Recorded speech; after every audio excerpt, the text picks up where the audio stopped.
Welcome to the Luxury Institute podcast. I'm Milton Pedraza, Luxury Institute CEO. And I'm Katie Sousa, Senior Consultant, Client Relationships and Projects. In today's podcast, Chapter 8 of our Extraordinary Customer Experiences, or ECEs series, we want to discuss clienteling, an essential element of the customer journey. First and foremost, let's just define clienteling as a whole.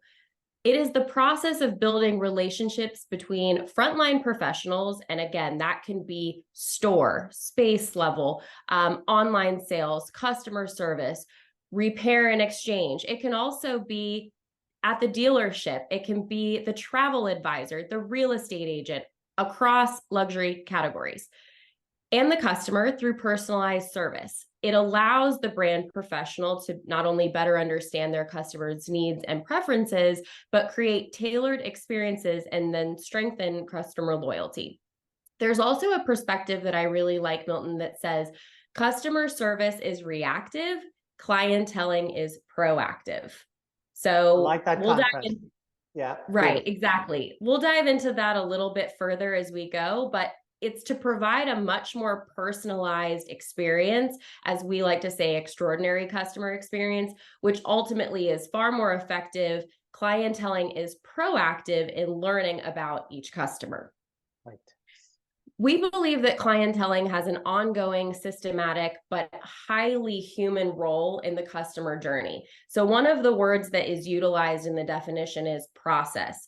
So rather thinking about clienteling as a process, we like to think about it as an ongoing approach, a system, if you will, that you follow daily as to how you build high-performance client relationships.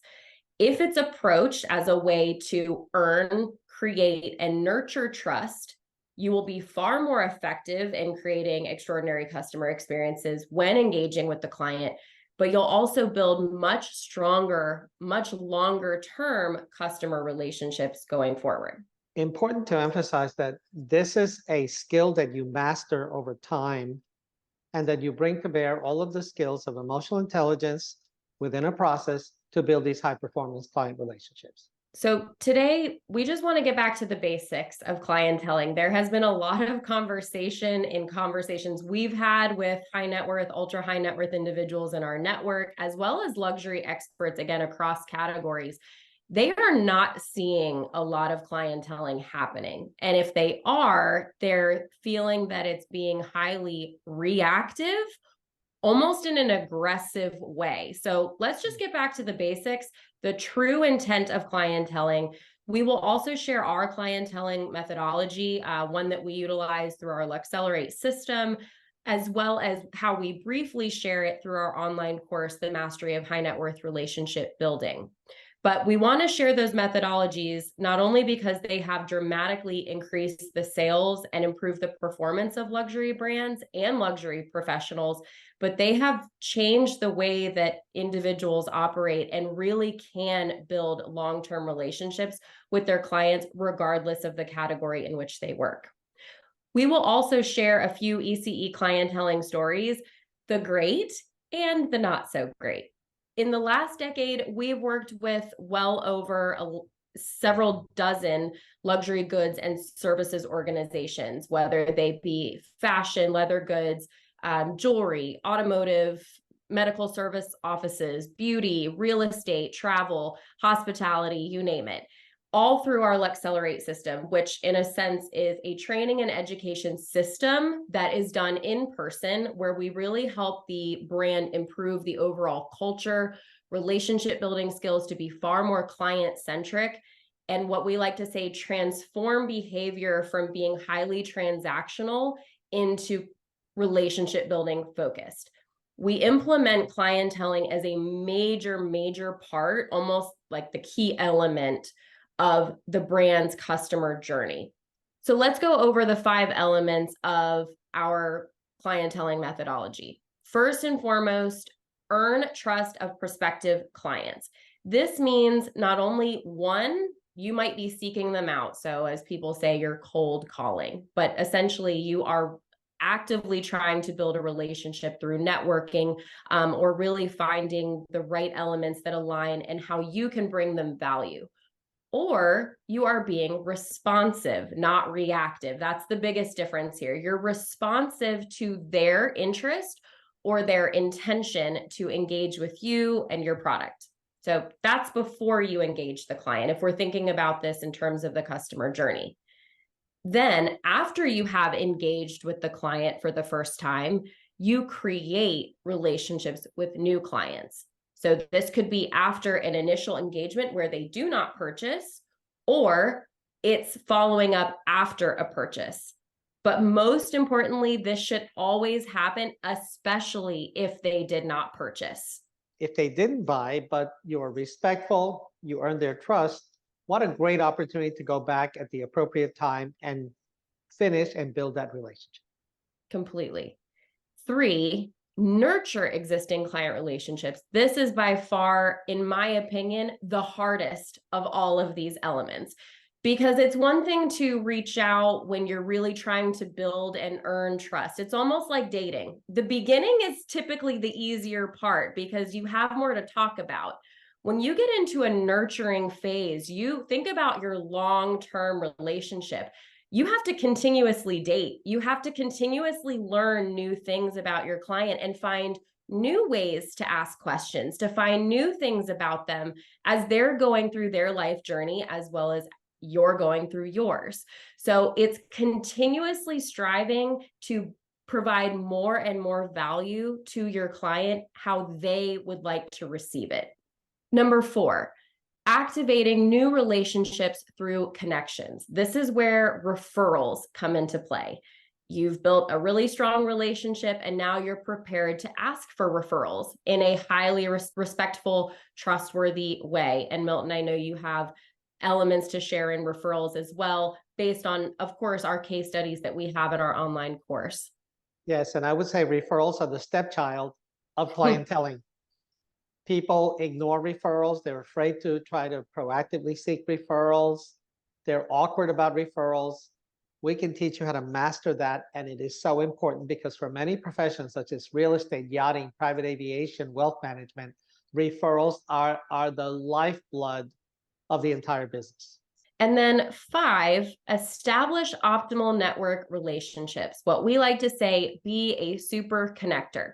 Think of it this way. You introduce like-minded or like values-aligned people to one another. Going back to recap, there's earn trust, create relationships, nurture existing relationships, and then activating through referrals. So activating new relationships, and then establishing optimal network relationships by being a super connector. And that's the point. Clienteling through and through means trust. How you earn, how you create, how you nurture, how you utilize those relationships that you have to activate new relationships, and then how you drive more connections by being a super connector. So all of this revolves around trust. Thank you, Katie. And you know, the more you talk, the more I keep thinking of being an ethical, trusted super connector. If you want to be successful in life, clienteling is a big part of it.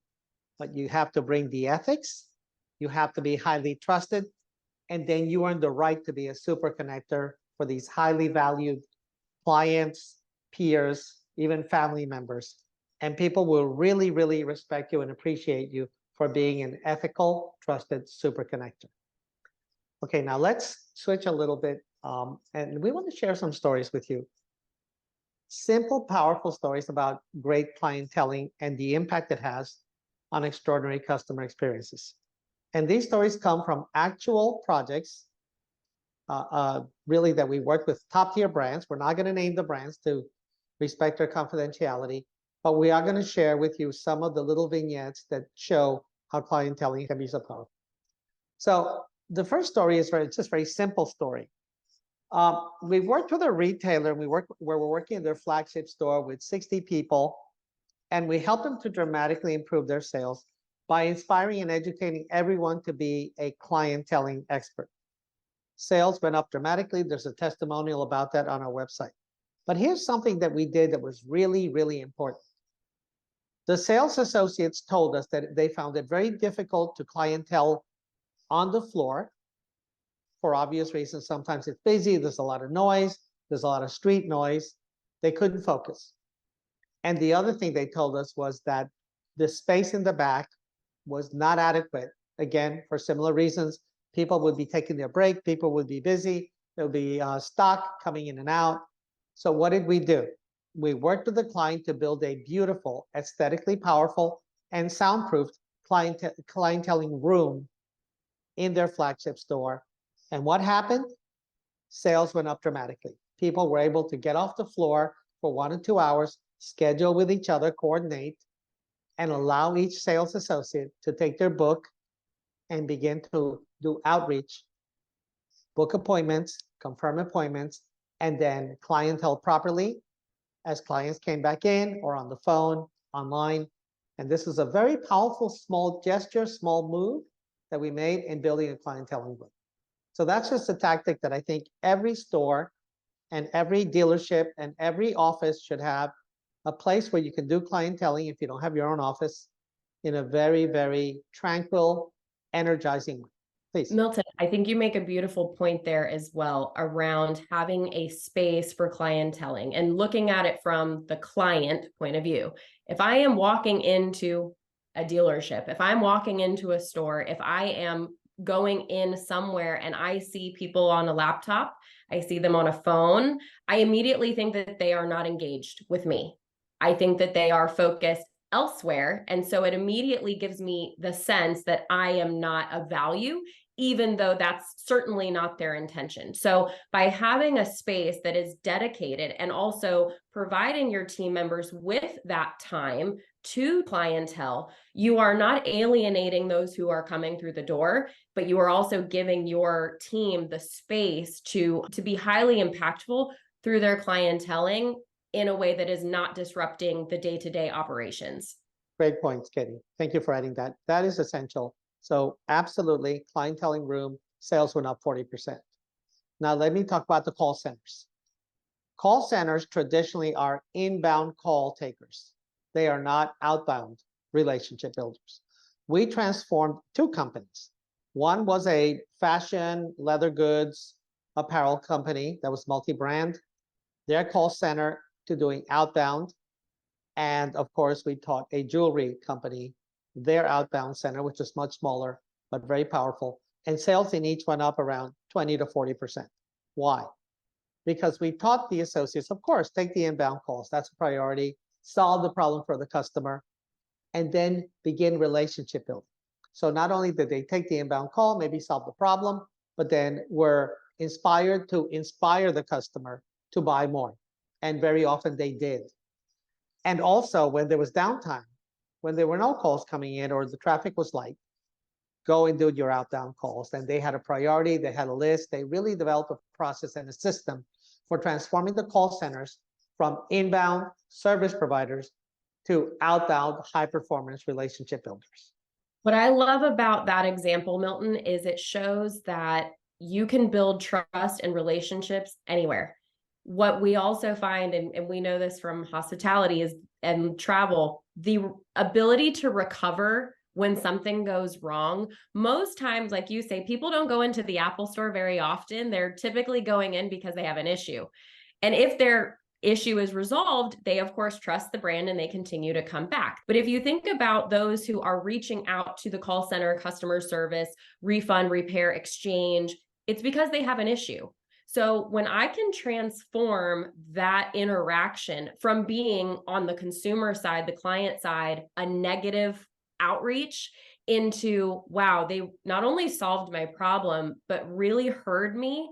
Of course, I want to go back to them. Of course, I now want to engage more and I love the brand more. So it's almost as if this is the perfect place to build better relationships in a much more thoughtful way, because I know so much about the client and I have such a deep interaction from this point, as opposed to starting from scratch. Absolutely. Now, we just covered groups of people, a retail store, flagship store, call centers. Now let's talk about individuals, because in the end, teams are made up of individuals. Again, in another flagship store, another retailer, a top sales professional who was very transactional. He was very charismatic. He was selling clothes to women. He was very attentive, a really good guy, solid guy, very trustworthy. And so he just sold transactions left and right. And that's great. But we taught him to begin to go out there and do some outreach. Go back, start doing outreach, take some time, look up and take your best clients and book appointments and ask them for referrals. And his sales went up 50%. So not only was he the top sales associate by being transactional, which is great, and being on the sales floor, but we taught him to become a high performance relationship builder. And that's one of the best stories we ever had, because he was so reluctant. I'm already good, he used to say. Look, I'm great. My clients love me. I take care of them. I earn their trust. I look out after their best interests. Yes, you do, but you're transactional. Now go and cultivate the best clients, the top clients who give you an exponentially higher value of sales. And he did it beautifully, reluctantly, but his sales went up 50%. I think one of the key things that he learned is that it's quality over quantity. And that if I can engage, my top 50 clients as opposed to having 100 clients, and I can nurture those relationships, not only is my average transaction value going to skyrocket, but also I don't have to do as much. I have better, deeper relationships as opposed to being spread super thin. Okay, now here's a story about a sales associate who was not the top sales associate in Beverly Hills for one of the top brands on the planet. And what we taught her was to focus on fewer clients, because he was all over the place. She wasn't getting transactions like this other guy, but she was trying to be helpful. She was a little new in the process. She was new at her job. So we taught her the classical clienteling, relationship building skills, and she took them and used them. So she focused on less, but more high quality customers, high value customers. She followed up, she did consignment, she executed all of the elements to build a relationship. Brought them back to appointments, got referrals, did consignment, actually went to the client's home when she could, and she rose sales by 101%. Now, granted, she wasn't the top sales associate, so he could only go up so much, 50%. But because she was new and she executed, her sales went up 101%. I think the best part of this is that she came back and told us that many of these skills in relationship building with emotional intelligence that she learned from our system, she applied to her personal relationships. And while there were no sales involved there, the level of joy, mutual joy in her relationships went up dramatically too. Now, this is another story about a more senior sales associate in a company that sold to men. And this individual was meticulous, religious in sending thank you cards after the customer purchased in a very personalized way. She would remember their birthdays. If they gave consent to give her the birthday, she would send a card in advance in a very celebratory way, not some standard way, but very personal. She sent holiday cards, and she drove sales dramatically. She was the top sales associate in that company because of her, what everyone called bedside manner. She was like your doctor and your nurse combined. People used to say she was a tremendously powerful, gifted individual in terms of her humanity, but she also nurtured those skills and she went through the process to build those sales. And then finally, this is an aviation sales associate. He was a top seller in the New York area of private jet, fractional contracts, cards, different types of products in the private aviation industry, charters. Now, this gentleman was taught by one of his clients to get referrals, to ask for referrals. There's a client who was in sales and said, I don't know why you never ask for referrals. You are the best sales associate, the best professional I've ever dealt with. You should have most of your business coming from referrals. So this gentleman, reluctantly, because he was a little reserved, took on the challenge of asking for referrals. very respectfully. He practiced, he nurtured it, the whole situation, so that he would be respectful, kind. And he also learned along the way that he could reward his clients in different ways. So some clients wanted a 10-hour, which is part of the standard company policy, to give 10 hours for any referral. And some people loved that, and they became addicted to that and gave him great referrals, especially major league professionals. And then he was also very conscious of the fact that some of them would not refer by getting any reward. They considered that not a good thing for them. They would only refer because they thought this was great professional to refer to a great potential client. But then there were people who wanted those 10 hours used for charity to help transport children with cancer. So one of the things he learned about clienteling is that it's not a one size fits all, especially in the super high value categories, that you can do many different things to inspire referrals. And that's how he mastered his clienteling. Milton, you highlight ways and individuals and teams and brands that have really utilized clienteling to really throttle their sales performance, their relationship building skills forward. There are also ways that we're seeing more and more how clienteling is utilized in not the best way, in almost a how do I capture the client, a way to reel them in, or essentially put grips around them and then convince them into buying.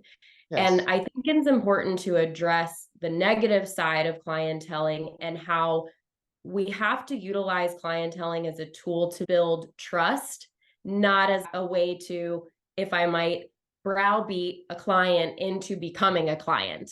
If a client is not interested in doing a referral with you, respect that. Be okay with that. You're going to get a lot of no's. But I think what's important about clienteling is following, again, a systematic approach. We like to say utilizing a 2-2-2 methodology. So 2 days, 2 weeks, 2 months. This is a really agile and flexible way. And this could be adjusted. It could be 3 days. It could be 2 days, then 3 weeks. If the client says, I'm out for 2 weeks, I'm not interested, be respectful of that. Follow up in 2 weeks when they return from their travels, as opposed to bombarding with thank yous or bombarding with, when can we make an appointment? I promise that is not going to get you an appointment. Instead, it is going to make people not respond. That's where you see a lack of responsiveness.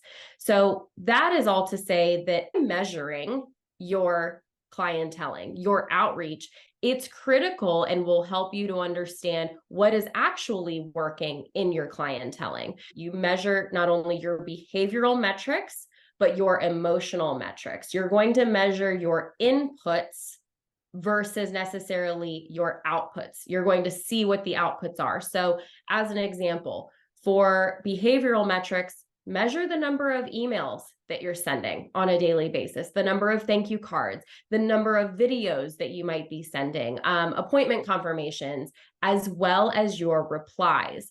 If you're starting to see that, oh, my follow-up is very, very consistent, 2 days, 2 weeks, 2 months, and I'm not receiving as many replies, maybe it's too often. So it's a really good way to evaluate where you are and therefore the responsiveness of your customers, your clients. But then there is the how you do it. So measuring your emotional metrics around that. How was I an expert when I reached out to the client? Or how will I be an expert when I reach out to the client? What do I know about them that I can utilize? How will I be empathic? Or how was I empathic? Asking the right questions, listening with the intent to learn and help. And most importantly, how will I be generous and kind in a highly creative way that doesn't require me to spend money, but generosity can be in the sense of, I heard you, I knew you went on vacation with your family, and oh, you just had a baby, and ask different questions. There are ways to be generous and kind that have nothing to do with discounts in any way. So by following the 2-2-2 methodology, we have our self-mastery system workbook that aligns perfectly well to this. Will help you to measure, help you to track not only the preparation that you take in engaging with that client, but also, as we mentioned, how you measure those behavioral metrics around clienteling and the emotional metrics around clienteling. All of those resources are available on luxuryinstitute.com. It's a $50 digital download. It will really help you to identify the right approach that you can take. This can be on an individual basis as well as on a team basis. Yes, Katie, what I love about that system is that you have a disciplined process. So the 222 are guidelines for you to follow and remind you that you are building relationships, not doing transactions, number one. And number two, that how you do it with great humanity, with great care, matters tremendously as well. So I love that powerful combination, and I appreciate your articulation of the system. Thank you. So as we come to a close, we want to thank you for listening to Chapter 8 on clienteling. We would love to hear from you, your comments, your thoughts on today's discussion, and any extraordinary customer experiences you might have around clienteling. Again, whether you've delivered, received, or witnessed, please share your stories with us. We have been getting some great ones coming in through our contact form, so please continue to send. Contact us in the comments, or you can reach out at luxuryinstitute.com. And as always, Milton, you have the last word. As always, Kitty, I like to say, we wish you good luck, but that's not enough. Nowhere near enough. Clienteling, relationship building, being empathic, being trustworthy, being generous, those are skills. And if you master those skills, you're going to be tremendously powerful. You're going to be an ethical, trustworthy super connector. All the best.